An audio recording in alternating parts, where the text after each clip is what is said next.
Welcome to Drinks in the Library, the only library where drinks aren't just allowed, they are required. I'm your librarian host, Gigi Howard, and each episode I'll be interviewing a guest about a much-loved book that we will be pairing with a drink for you to enjoy along with us or consider for your next book club meetup. As always, stay curious and support your local library.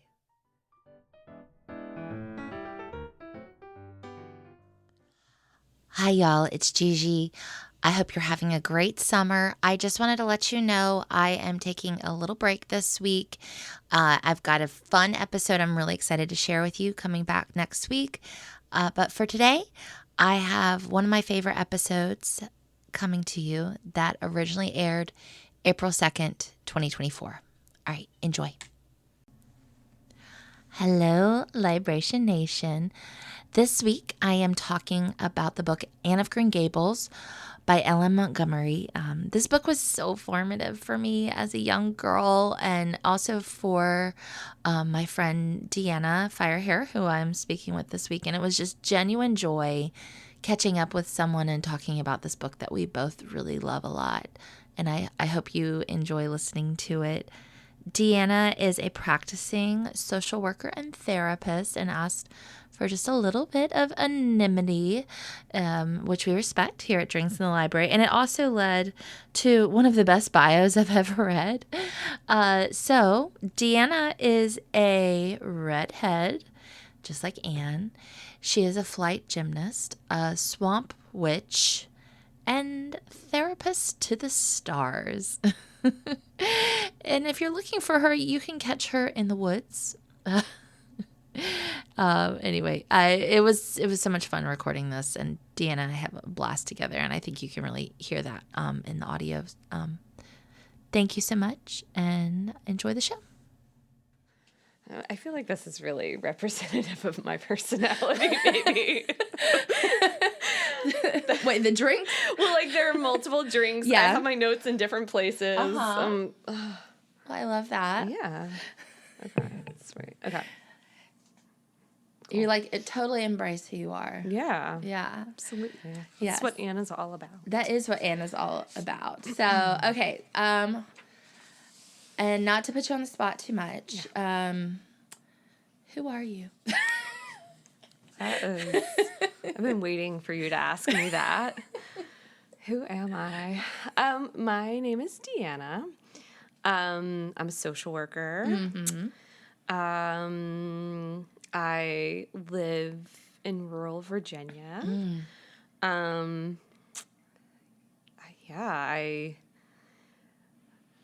I'm kind of a weirdo. I am Sagittarius. I'm a Sagittarius. Important. Yeah. I don't know what else to say. What else is important about me, Margaret? You know me. All sorts of things. Recently, you have taken up flight gymnastics. That is really close. What's it called? It's okay because it's not like a normal thing. It's aerial circus. Okay. Yeah, so I've joined the circus recently, and I that's probably my favorite thing to do. Yes. There's a studio near me. Like strangely in rural Virginia, there's a studio. Wow. Called the Hangar. Shout out to the Hangar. Oh. One friend of the show. Yes. Yeah, hopefully. Oh my gosh. All right. So I'm also, all right, two things we have to definitely cover. First off the bat is our book of choice, which you chose. Yeah. What is it? Anne of Green Gables. Oh my gosh. By Lucy Maud Montgomery. Oh my God. I lost my mind when you said this was what you wanted to pick. It came out of my soul and onto the text message, and I just knew it. You did. Immediately. Yes. Mm-hmm. And so with that, we're Anne of Green Gables, which is, I think, for both of us, like a very formative story. Absolutely. And anyone, if you know, you know, there is a very famous plot point in the story that involves raspberry cordial. Absolutely. Yes. Yes. And so I was like, okay, first of all, okay. Anne, we try not to be too spoilery, but if you know the story, you know that in chapter 16, Anne gets her best friend, Diana Barry, drunk. She is... How many sheets to the wind? She's very, yes. So she, and we'll talk more about that part of it. So I was very much like, we have to do the drink. The story is she thought she was serving raspberry cordial, which is non-alcoholic, to her friend, but she was actually serving currant wine by accident. Yeah, because Marilla put it on the wrong shelf. And Marilla she pushes the envelope in Avonlea, you know? She pushes the envelope. Mm-hmm. She's making that currant wine on the low. and really, I mean, the community is a little up in arms about the currant wine. Right. Yes. I think that's the right. Yeah, I feel like that's the right terminology to use. Up in arms. Absolutely. So it was even more egregious to the Barry family. That not only had Marilla been making the currant wine, but then served it to their underage daughter. Scandal. It was a scandal. Absolutely. Like, Avonlea was shook to its core. Shooketh, yes. And can I please say the title of that chapter? Yes. Okay, hold on. Pregnant pause. Okay. Diana is invited to tea with tragic results. Oh, my God. So this book is so good. Okay, so anyway, so the raspberry cordial, and I'll put in the show notes, but is also hilariously. So this drink, I assumed when I sent my husband out today to go buy the ingredients for this drink, that one of the ingredients that I copied and pasted from a recipe I found online was like raspberry liqueur, some kind of raspberry muddle. Some kind of raspberry liquid that was already pre-made. And so about an hour and a half ago, as I was prepping for you to be here, I look at the recipe, and the recipe's like, now when you make your raspberry cordial, so like I'm like boiling water and like putting the raspberries. I had to strain out the raspberries. You put in work. I did. I put in work. So this is literally raspberry cordial, and so it's like simple syrup, but with raspberries in it. It's a beautiful red color. Yeah, it's a labor of love. It is. It is. Well, I really wanted to give you and this book everything I could. I believe that. I feel that. Yeah. So I made the raspberry cordial myself, and then it is ginger beer, which is just ginger and vodka and lime juice. Excellent. Well, it's delicious. Thank you. Yeah. So anyway, this is a raspberry cordial mule. Ooh. I guess anytime you put ginger beer in something, it makes it a mule. I'd say so. Yeah. I'm no expert, but it's delicious. I feel like the ginger beer is really, really important. It pulls it all together. Yeah. I mean, also, Anne is a ginger, so. Oh, my gosh. Yeah. See? Yeah, segue. It's all. It's like I'm a professional. You're going to make a competing podcast. No one will listen to it. You're like, this is my in. Make it like very, very similar title, like beverages in the bookshop. Oh man, I can't wait! Wow! You didn't know this was my entree into the podcast world. Shoot. Dang it! Foiled again. Well, it's always good to have a rival. You know, it makes it spicy. Keeps you on your toes for sure. Well, I look forward to us challenging each other going forward. All right. So going back to the book, and you, who were you when you read this book? Oh. So let me paint the picture. I'm a weird adult, and I was a weird little red-haired girl in the second grade, I think, in rural Virginia. The year was 1989. Oh, what a year! What a year! Or 1990, but also somewhere around this time. Yeah. My favorite color was orange. I had orange glasses. And yeah, and I my favorite pastimes were ballet and wandering around in the woods in my dress-up box clothes. Okay. And so, you know. What is dress-up box clothes? Are those like... Well, like, I had a dress-up box. Okay. Like, I think a lot I of... didn't have one. Oh, well, so there's... A lot of people have this, like, cardboard pink dress-up box that kind of comes with some, like, you know, patented, like, there's, like, a bride outfit, which... which I did not use as a bride. Okay. And as a 7-year-old. Yeah, as a 7-year-old. So it's, like, in retrospect, a little creepy.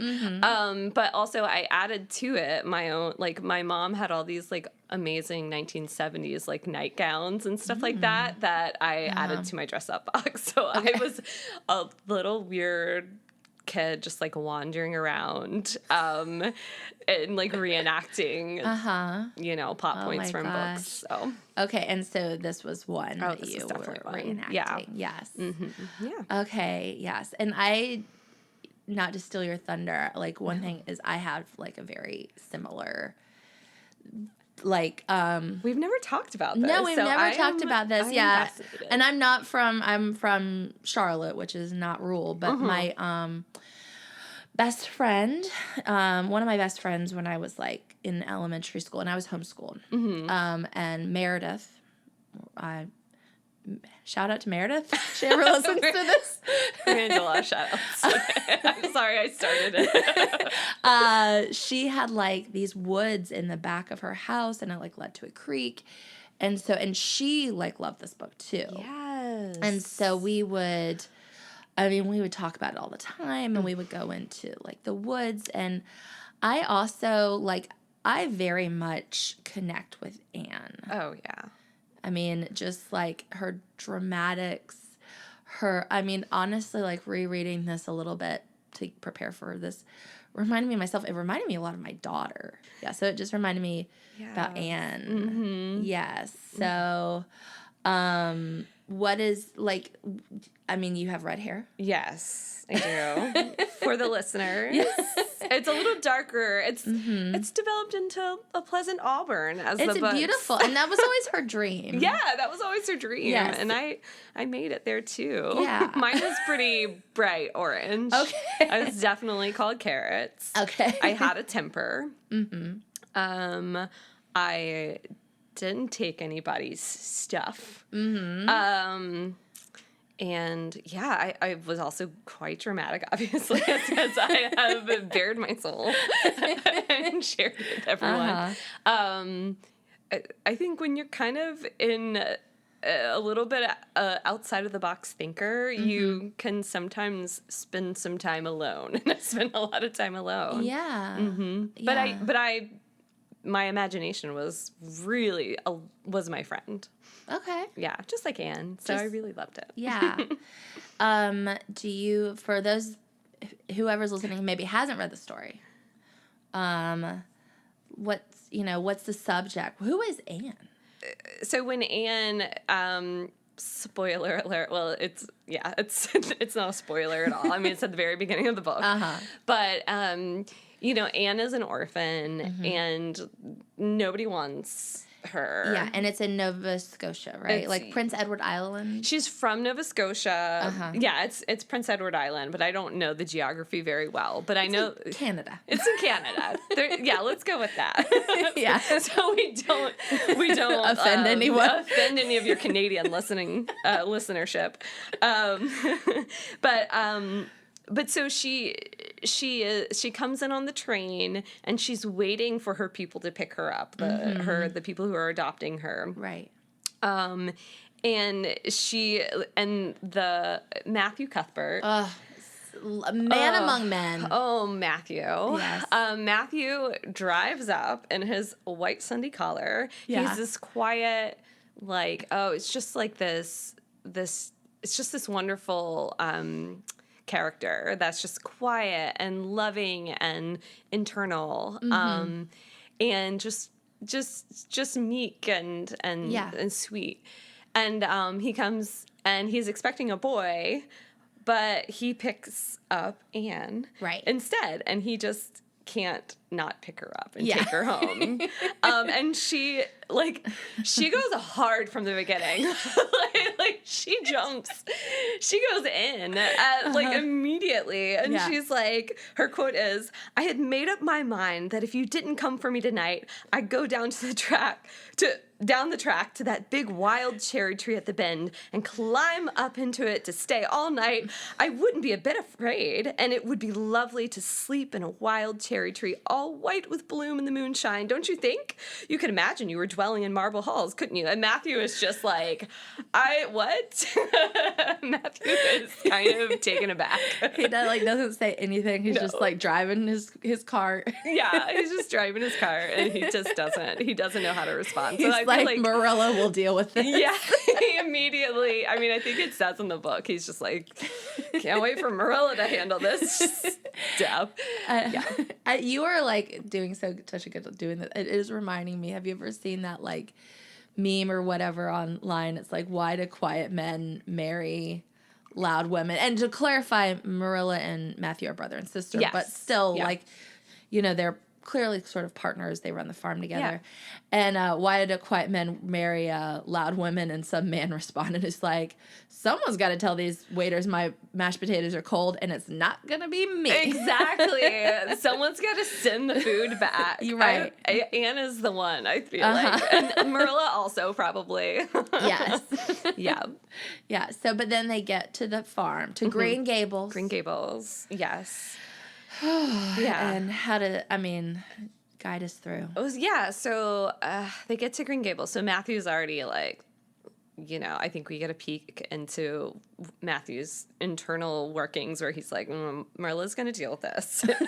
And he in that 5-mile drive, he falls in love with Anne. He just loves her. He loves I think the book says he loves anybody that will just talk and talk. And so he doesn't have to. Right. He hates places where he has to talk or be around people. So he just loves this little she's like 11, right? Yeah, she's just this chatty little 11-year-old. And they get there, and Marilla immediately sees that it's not a boy. She's not a boy, and is just not having it.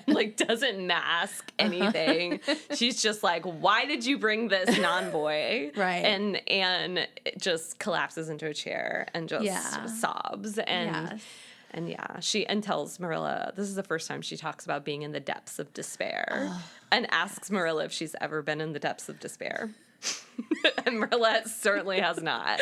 I don't have time for that. No, Marilla has no time for that. I love this quote. It's a shorter quote. I love this quote about Marilla. Here sat Marilla Cuthbert when she sat at all, always slightly distrustful of sunshine, which seems to her to be irresponsible, to be a dancing and irresponsible thing for a world which was always meant to be taken seriously. So this is Marilla. Yes. This is who we're dealing with. Yes. So Marilla is like, you can stay the night, but you're going back tomorrow. And she cries herself to sleep. She doesn't eat she can't eat her dinner. Depths of despair. Right. Cries herself to sleep. Yes. Yeah. Wow. I know. So, and then she takes Anne back to the lady. She's like, what happened? She's like, no, my person, my informant told me that I don't think she said that. But my person told me that you wanted a girl. I must have got confused. I think it was I don't know. And Marilla's like, I wasn't confused. And she's like, well, there's some lady that'll take her. I just remember, because I didn't get to this part of the audiobook recently, but I remember distinctly there were twins, and Anne was like, not twins, because Anne has taken care of twins before. There was a lady with three twins. Yeah. Golly. Weird. Yeah, that's a lot of twins. But yeah, so that's really, so Marilla's like, no, I'm not leaving her. Marilla is a softie deep inside. Yes, absolutely. She's got that that gruff exterior, but inside, warm heart. Yeah. So she is wonderful. So then Anne goes back and she basically becomes their adopted child. Yeah. At Green Gables. So And then I guess we should also touch on Rachel Lynde. Rachel Lynde, yes.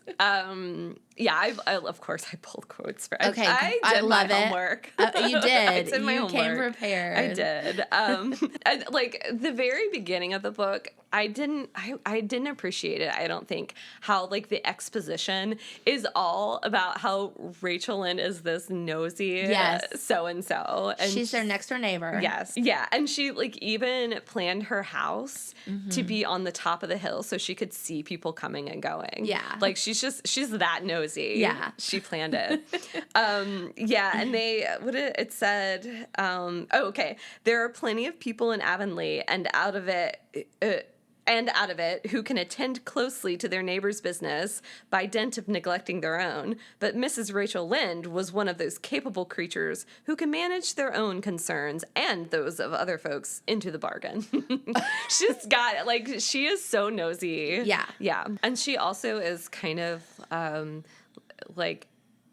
she's also pretty dramatic, but she was like, well, if you bring an orphan into your house. I heard about orphans being brought into their house. I heard a story where an orphan burned their house down. Burned the house down, poisoned the well. Remember that? Yes. This, like, Rachel Lynde is the conspiracy theorist neighbor. And that is just, like, always, she is just escalates things. She does. Yeah. Yeah. So who else? Let's see. Yeah. I guess I have on here, like, what pulled you in?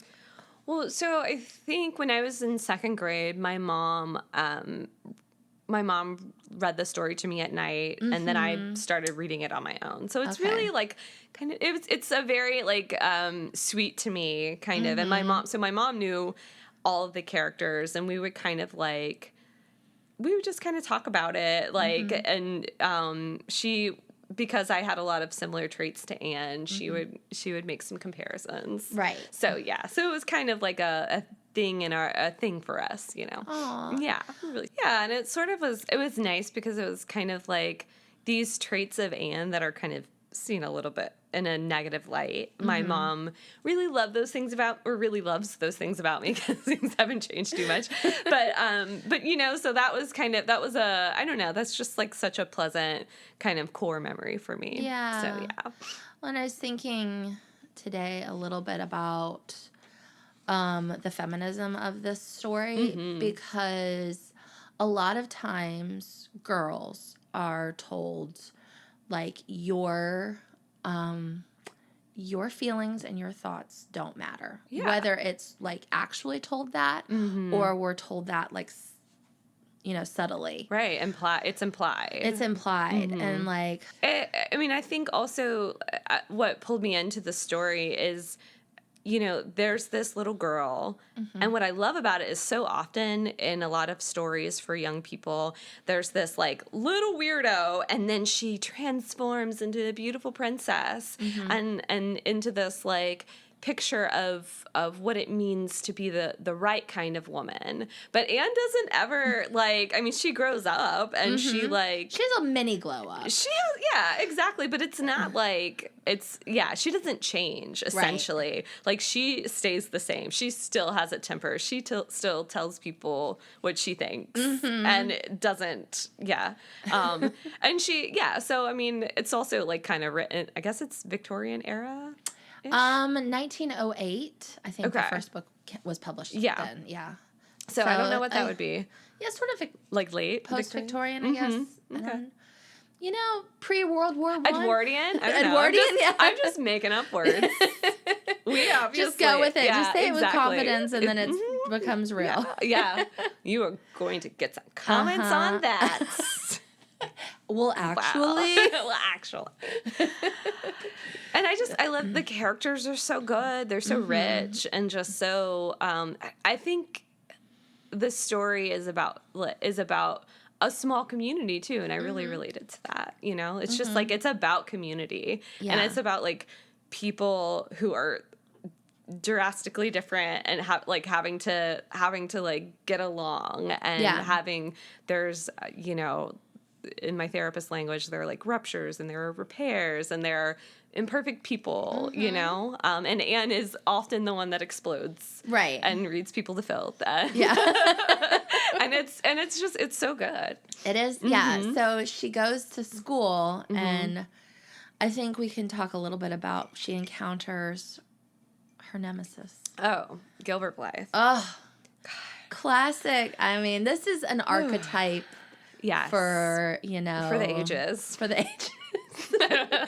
Yeah, so he's a local boy, and he's pre-med. I don't know if he's pre-med at that point, but he's just, but he's just, they are competitive. Yeah. They're competitors in school. And he flirts with her in the way that, I don't know, like I feel like he flirts with her early on. Oh, he does. Like, he definitely has a crush on her the entire story. And she is not having it. Absolutely not. Which I kind of like. I mean, I respect about her. She's like, we're not doing this. Well, she hates him. Yeah, exactly. Yeah. She does. She hates him. She's very sensitive about her hair. What does he call her? He calls her Carrots. And did he dip her hair in the inkwell? I kind of remember that. He tugged her braids. And she turned around and broke her slate over his head, I think. Oh my gosh. I wonder how much a slate would have cost if Marilla was like, now I gotta go buy you a new slate. Buy a slate. Yeah. Oh my gosh. And she got kicked out of school. Yeah. Also, weird story in here is the teacher is like openly flirting with like one of the students. Yeah, there's some parts of it. There's some parts that are problematic. Yeah, there's some problematic parts. Yeah, I guess in 1908 that maybe it was like a little bit more like accepted but like still some power and control dynamics there. With who? Prissy Andrews? I think so. I just she was one of the older. Yeah, I think it was Prissy Andrews, but like your readers will let me know, I'm sure. I'm making your readers out to be like, or your listeners out to be the vindictive, spiteful people. Like always, they actually like hate me. There is a whole like trove of Anne. I don't know what you would call them. There's some name, I'm sure, that are just like they're Anne cosplayers. I'm sure. Sure. I hope. I guess I'm not sure, but I do hope that is. Well, I know that there is like an Anne house in Prince Edward Island. Yeah, I've never been. Maybe, if we ever hit the road. Yeah, we should. We should get up there. So I think that they do like, reenactments of the story. They do that. There's a play, I think. Yeah. I don't know how good it is. I mean, I hope it's good. I mean, how could it not? With this source material? Yeah. They did make a movie that Ellen Montgomery was not about. And I can't remember when it was, but it was an American movie maker. And they made it set in the United States. What? Yeah. I don't know. That's what Wikipedia told me. That is such an American thing to do. Totally. Like, it's right there. It's like not that crazy. It's Canada. Yeah. Well, also, while we're talking about other versions, did you watch the PBS? Oh, I watched it. I mean, I didn't watch it just before this, but it's sort of etched in my person now. I feel like I feel like anyone who is a millennial. Yes, it came out in 1985, so we were not really watching it then. Yeah, no. But they, PBS. If you were not if you're listening to this and, maybe you're younger, PBS would do like these, like they would run it. And I remember, and they would also do it like fundraising, like, they would have like, oh, we're going to show Anne of Green Gables. And between that, you can call in and donate money. It was a 2-part miniseries. Yeah. It was one of them Anne of Avonlea. Maybe? Yes. Yeah, or something like that. That's the next book, I think. Yes. I want to say. I think there's like, So, there are several books. So they might have combined some. Yeah. I mean, it was just, it's still, like, I got it, the DVD from the library. Yes. So I haven't had a chance to watch it, but we may have to watch it later. We may have to watch it. I mean, I was like tempted to make Bill watch it last night. And but he's not having it. I have made him watch it before. Oh, well, good, because he needs to know. Excellent. He does need to know. If he is really devoted to you.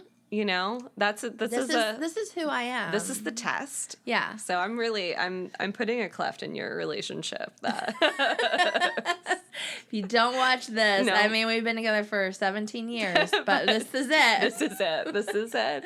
Bill, if you're listening. Oh, he is. He is.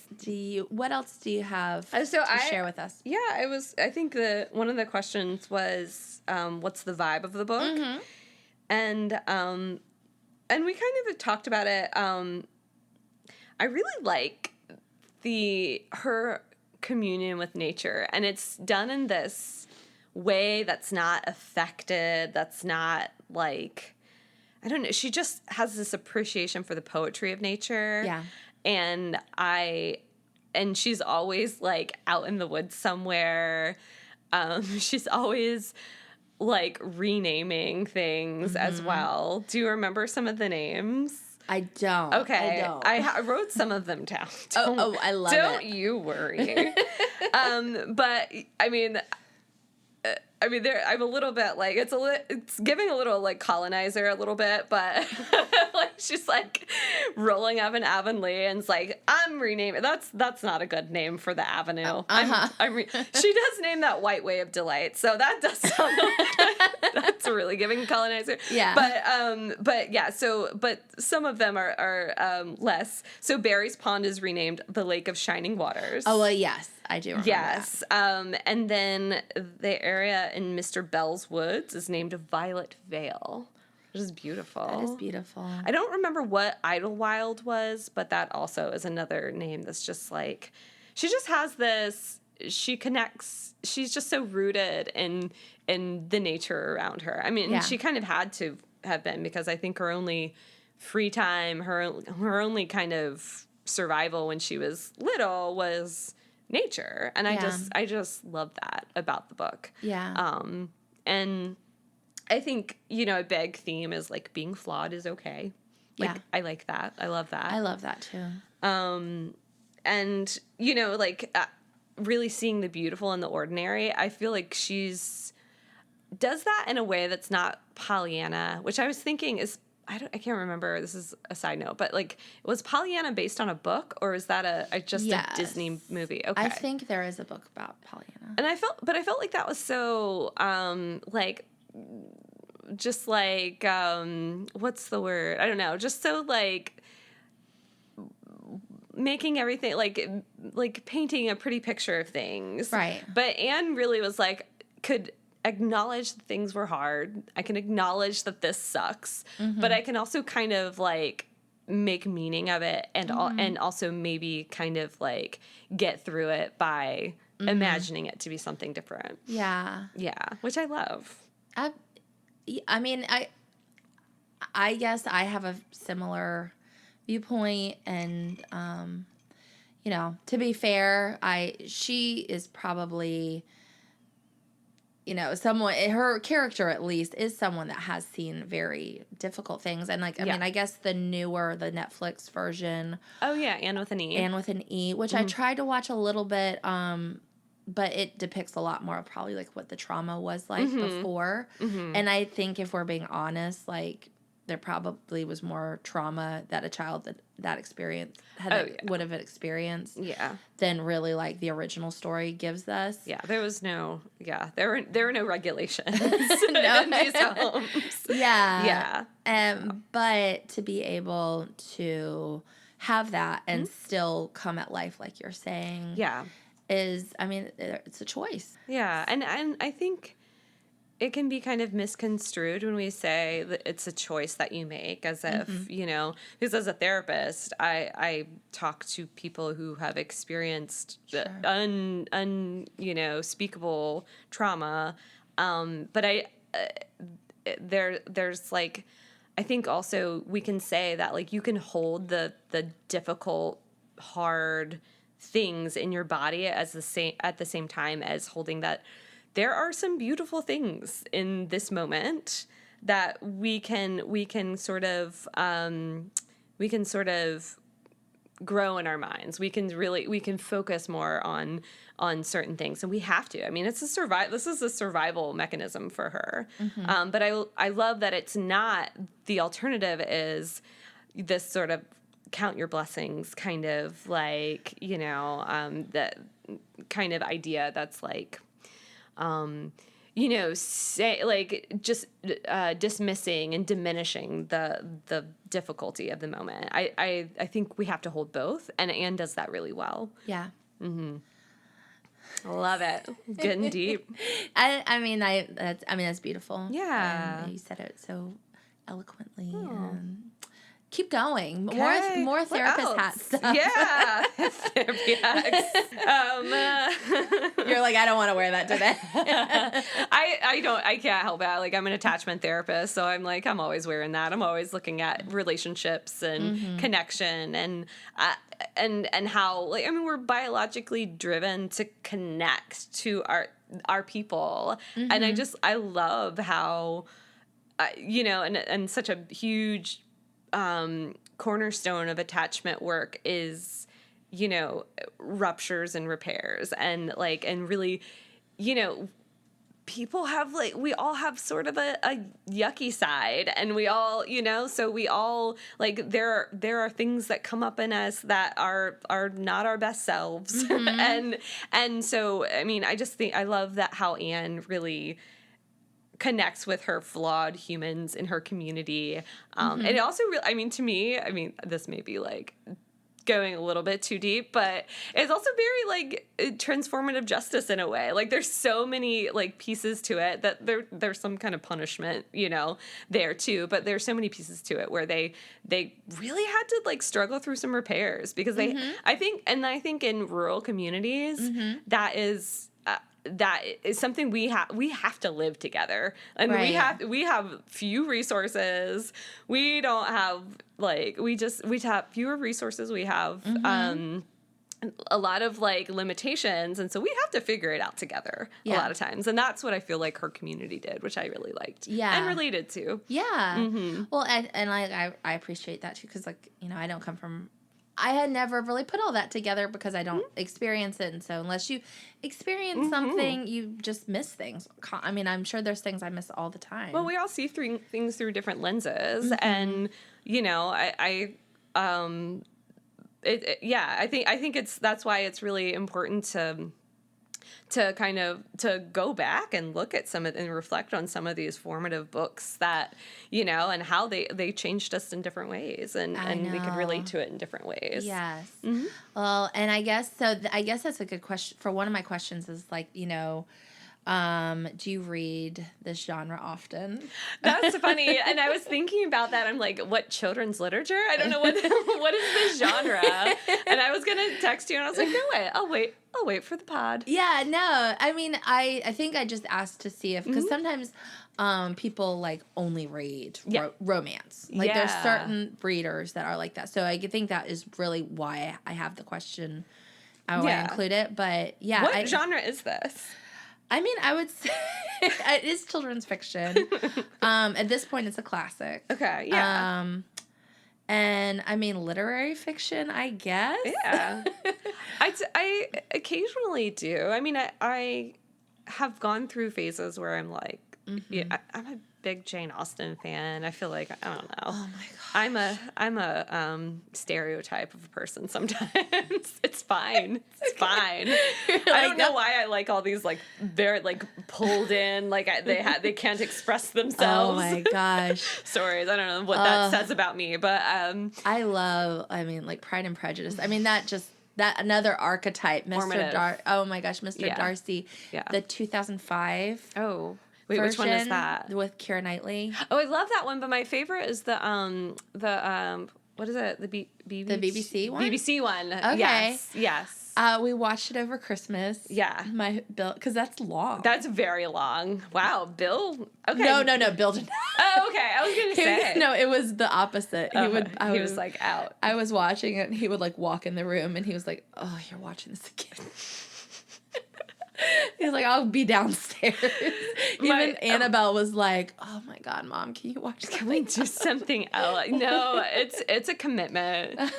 Yeah. Chad calls him, my partner Chad calls him Colin Firth calls him Colin Jerk. I don't think he's like, leave my name out of your mouth. He's like, don't talk about me on that podcast. It's fine. I know. Anyway, or do we know anything about the author? Yes, we do. Came prepared with receipts, people. Yes. Dramatic flip of the page. So I did a little Wikipedia research. Perfect. So don't call me out if any of this is completely inaccurate. So she was, guess what her sign was? Oh my gosh, was she Sagittarius? Yes. She was mostly raised by her grandparents because when her mother passed away from tuberculosis, she was 21 months old. Aww. And her dad couldn't handle it. Bummer. That's really sad. I know. I'm really bringing this podcast down. Okay, so actually, that's interesting. I didn't know that, and that's very, raised by grandparents like Anne and Marilla and Matthew. So. Yeah, and that feeling of not being wanted, and and she had a lot of imaginary friends like Anne did. Katie Maurice and Lucy Gray. So I think it was Katie in the mirror that Anne had that friend. I think it was Katie. And they lived in a fairy room behind the bookcase. Aww. I don't know what that means, but that's what Wikipedia told me. I mean, I imagine what that means. Yeah. I feel like I know what it means. Yeah. Yeah. And so, her first poem was published when she was, 15 or 16. Okay. Very cool. She went to Prince of Wales College in Charlottetown. Okay. Teacher college. Just like Anne. Mm-hmm. And she did not enjoy teaching. Oh. But she published over 100 stories between 1897 and 1907. So 1908 was when Anne was published. Yeah. I wrote scandal. I'm like, what was oh no, what's the scandal? Okay. She was engaged. Oh no. But while she was engaged, she had an affair with another man who was engaged. Oh my gosh. They lived in this boarding house, and when everybody left for church events, I don't know if they were church events, but when everyone left, they kissed in the bedroom. Oh no. Yes. Lucy Maud Montgomery. Yes. But then he died of the flu. I'm sorry, that's not funny. It's not R.I.P. All right, R.I.P. Oh shoot, I wish I'd written down his name. R.I.P. I think it was Harold or Herbert or something. It started with an H. Wonderful. Your vindictive listeners will probably correct me. They're trolling you right now. They're looking me up on socials. Yes, she was 34 when she published Anne of Green Gables. Good for her. Yeah. Then the rest of her life wasn't super happy. Oh, no. Yeah. So she married this Presbyterian minister. She said that she wouldn't really want him as a lover, but hoped he would be a friend or something like that. I mean, she was kind of a firecracker. It sounds like she was wrecked by Harold's death. She was. She talked about it. So she wrote all these journals, and eventually she kind of knew that she was getting a little famous. So I think she destroyed the original journals and rewrote them because she knew that people would see her journals. So I thought that was interesting. Okay. Very Anne to destroy her journal. Yeah, exactly. Oh, wow. She was a little spicy, and she was kind of hyper focused on the war. I mean, it was a big deal. It was a huge deal. World War One. Yeah, World War I, and she was always writing about it. She was always worrying about it. I mean, it was on her mind all the time. Well, the later books do talk about her kids. Yes. And I feel Anne's kids, one of them went to war. Yeah, Anne's kids were in, and I don't know what year it would have been, but maybe, did Gilbert go to war? Did somebody went to war? I know it was one of her kids for sure, and I just can't remember which one. In her later books. But yeah, this I thought was really interesting. She tried to publish a book of short stories, But it said that it was too anti-war. So, but it eventually got published in 2009. So I'm interested. I'd like to go back and read that. Yeah. You know? And I think she said that like her personality was more like, there was a, like, Pat of Silverbush, I think, was a series of books. I never read them. But they didn't go over as well because Pat was kind of, like, stormy and, like, a little Debbie Downer. And but she's like, that character was actually the most like my personality. Oh, okay. So I kind of want to, like, go back and read that. Pat of Silverbush? I think so. Okay. I could have made that up. But I feel like that's correct. It's on the internet. People can figure it out. Exactly. Yeah, you trolls. You trolls. We're really heckling your listeners now. Yeah, but she really struggled, and her capturing of language in the books. I mean, obviously she had very flowery floral language. Yes. I mean, to be the depths of despair, and you're my bosom friend. Bosom friend, yes. That was Diana Barry. Yes. They swore to each other they would never have a friend the same. No. Oh, Diana. We didn't really talk about, there was this great quote about Diana. Oh, yes. And I really meant to call you Diana this whole. Yeah. Yeah. So you have red hair and I have very dark brown hair. Yes. So and it's perfect. It is perfect. Yes.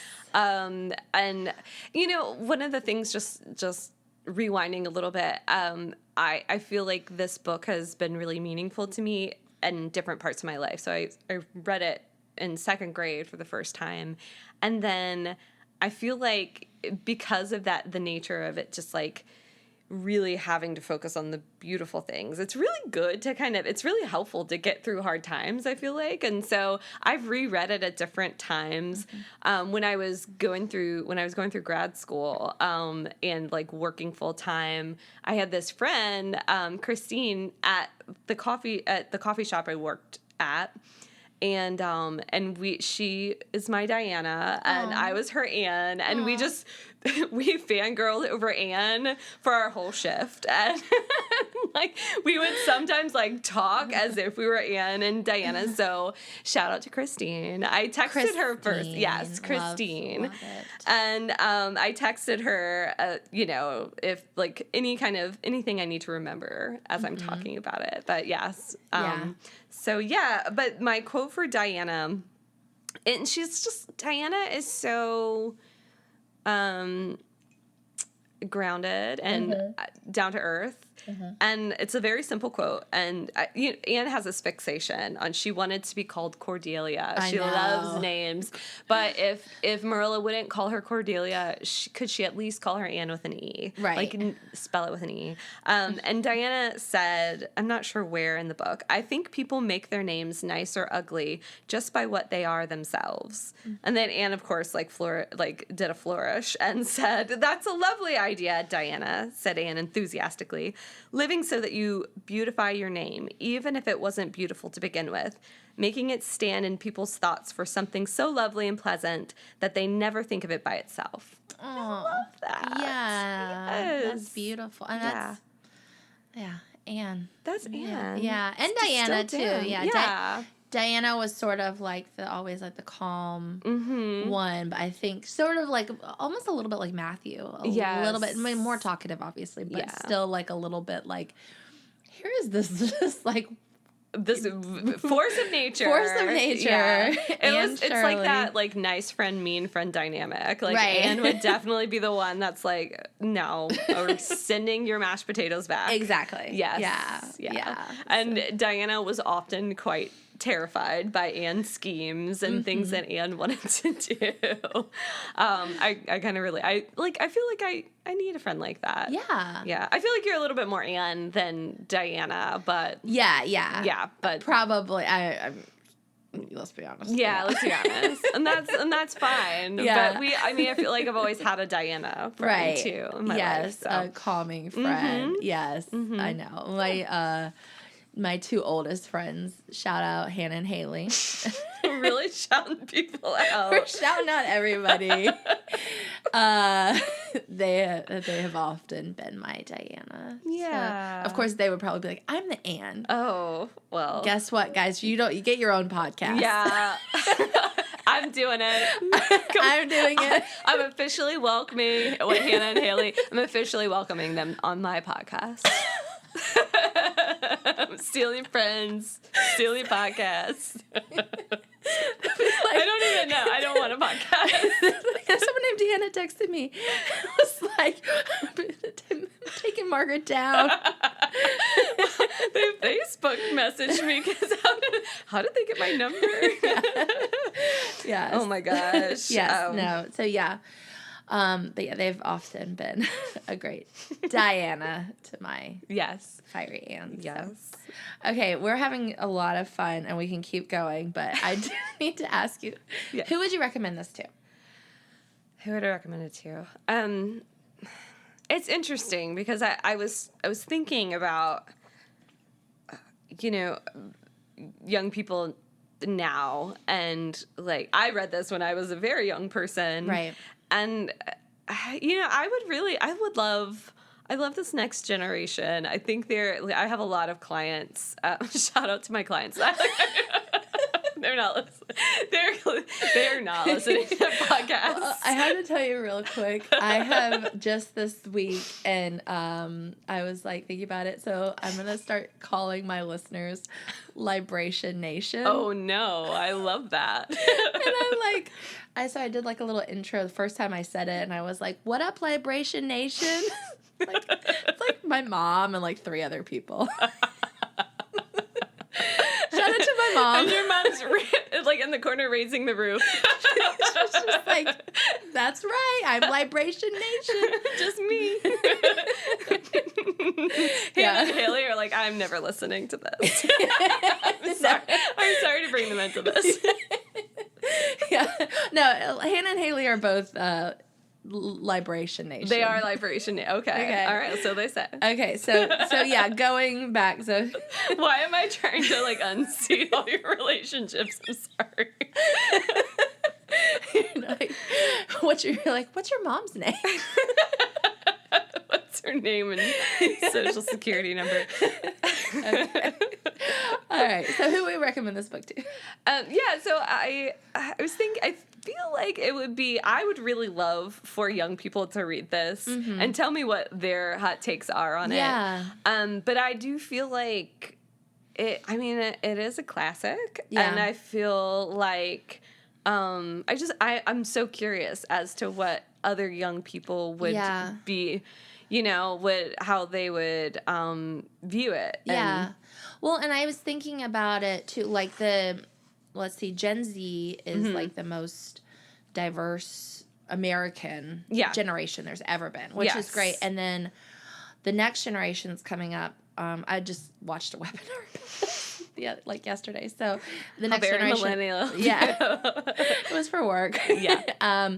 But the next generation is like Generation Alpha. So Alpha, that's, what my daughter will be in. And then that's even more diverse. And so I was thinking about this. And like I said, I also very much relate to this. But it is like a very like white story. And it is a very like story set over 100 yees ago. Yes. So I'm like, for us, this was formative, but I'm like curious if like what like my daughter's going to say is like, because it is interesting, like, especially when we think about like the LGBTQ community. I was talking to a coworker who was in that community, and she was just like, Anne of Green Gables, huh? And she was just like, it's like a very queer-coded story. And I was like, I had no idea. Yeah.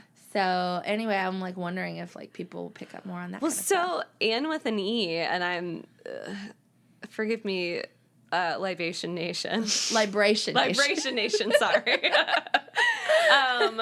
But I feel like Anne with an E brought in like several different communities that that brought it into an old story. And I don't know how well they did, because I watched it with not a very discerning eye when I watched it.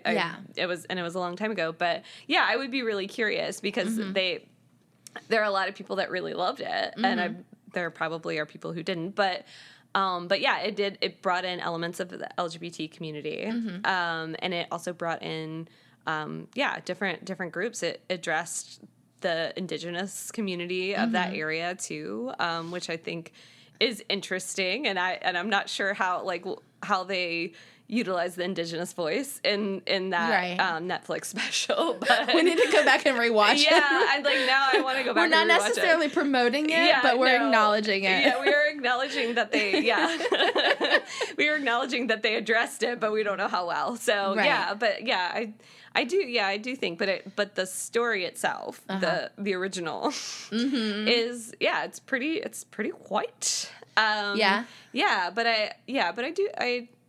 There's part of me that's like, well, the characters are pretty beautiful, and the language is beautiful, and so I'm just curious. I don't know that I would necessarily recommend it, but I am selfishly curious. I know. I need to maybe get Annabelle and her friends to read it, and then we'll do round 2. Yes. With them, and we'll interrogate them. Yeah, absolutely. Who are you? That sounds super consensual. I'm sure they'll be into it. Gen A, or Gen Alpha. Alphas. Yeah, we're coming for you. We're going to force you. We're going to colonize you with this book. Hey, that's what we do. That is what we do. That is what one does. Yes, but I would be really interested. Yeah. But I maintain just curiosity. I don't necessarily have a recommendation. I'm not trying to play it safe. I just really don't know. Yeah, no, I mean, I totally respect that as well, and I love that answer too, because it is very honest. And I also, it is interesting. Not this, but being a librarian and interacting with kids, and I don't read a lot of kids new kids books. I'm aware of a lot of it because I have a 9-year-old. But there's been times I forget what it was. It was a movie. It was The Princess Bride. Okay. And I was like, kids, you won't believe it. This is the best movie ever. Hello, fellow kids. Hello, fellow children. Margaret turns around the chair backwards. And got my hat on. Got my skateboard. and I was like, the princess, and these children looked at me like, this woman is deranged. We're not, so it's just, stuff changes with the generation. And even if you still feel like what is relevant to you is relevant to everybody. Unfortunately, it's not. Unfortunately, it's not. What a bummer. Oh my gosh. Yeah. But Anne wouldn't have been let down by it. No, so. Anne would be like, let's roll with it. Yeah. That's the kind of soul she is. So. Yeah. Well, thank you so much. I loved this. It was a lot of fun. And we'll have you on for round 2. Yeah, when we're colonizing children. Millennials have turned into the boomers. Yeah. No offense to my boomer Liberation Nation listeners. Yeah, my mom. You're about to cut that listenership in half. No. All right. Thank you so much. All right. Cheers. Thank you for spending some time with me and my guest for an episode of Drinks in the Library. For more information about the show, you can find us on Instagram at Drinks in the Library, on the World Wide Web, drinksinthelibrary.com, or shoot me an email at drinkspod@gmail.com. Until next time, cheers.